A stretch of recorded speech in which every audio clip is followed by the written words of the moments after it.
Tapos yung total mga boss, oh, ayan, no? Nasa kalahating milyon din. Mawawala pa. Aray. Yon mga boss, ito meron lang akong share sa inyo. Ito, kung nakita nyo itong nasa likod ko, ito mga langis orders to ng client namin o customer namin sa online, sa Facebook. Nag-chat siya na ito nga yung order niya. Ngayon, yung oras ng bayaran na, ang pinambayad niya sa amin peso net. So, pag peso net kasi may clearing time. Ang SOP namin, pagka wala pang history of transaction sa amin, unang order pa lang, bagong customer, bagong client, kailangan ma-receive muna namin yung bayad niya bago namin i-release yung item. So ito, nagbayad siya peso net, ang gusto niya, i-release na namin yung item. So sabi namin, SOP, hindi po pwede yun. Hanggang sa dumating na yung driver nung lalamove niya, kasi lalalamove lang to, gusto na ipasampa yung mga order niya, wala pa nga sa amin yung bayad. Unang-una, hindi naman namin pa siya kilala. Di ba? Napagod na nga ito mag-prepare, oh. Oh, madami-dami. Tapos ang halaga 100,000 din mahigit. Oh, 'di ba? Tapos may scam lang kami. Papadala namin yung item, wala pang bayad. Kumbaga, kahit sabihin mong peso net, pwedeng ma-cancel 'yan. Di natin masabi. Mamaya yung sinend niya sa aming transaction na sa online yung screenshot, mamaya AI lang.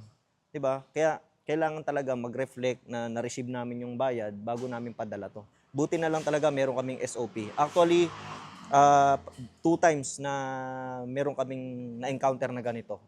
Parehas yun, 2 beses. Noon, saka ngayon, hindi kami na-scam dahil nga meron kaming SOP na sinusunod. So, yun ang kinagandahan. So, for awareness, kayo rin, kung meron din kayong mga negosyo, hanggat maaari, kailangan makita nyo, ma-receive nyo, mahawakan yung perang bayad bago nyo ibigay yung item.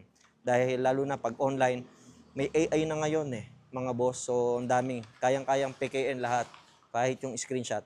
Ngayon nga, ito pa matindi. Yung nag-order sa amin nito, dahil nga hindi namin pinadala, dahil wala pang bayad, sabi namin, boss, kailangan InstaPay na lang para mapadala to.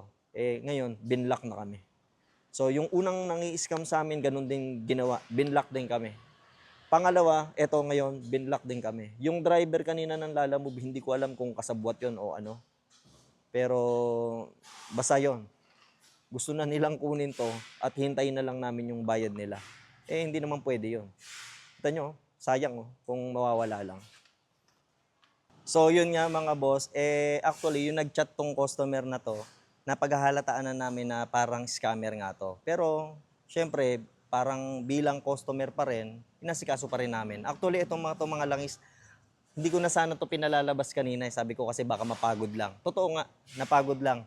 Nilabas to galing dun sa may likuran. Kasi, ang sabi nung customer, videohan daw at saka isend yung picture pag dumating na yung Lalamove driver. So, ang ginawa nung Lalamove driver kanina dito, pinicturean, binilang yung quantity, binidyohan, sinend niya ron. Kaya nga di ko masabi kung kasabwat ba yan o ano. Pero possible. Kasi maraming ganyan So, ingat na lang tayo. Paalala lang yan mga boss. Laban lang tayo ng patas sa buhay. Alright.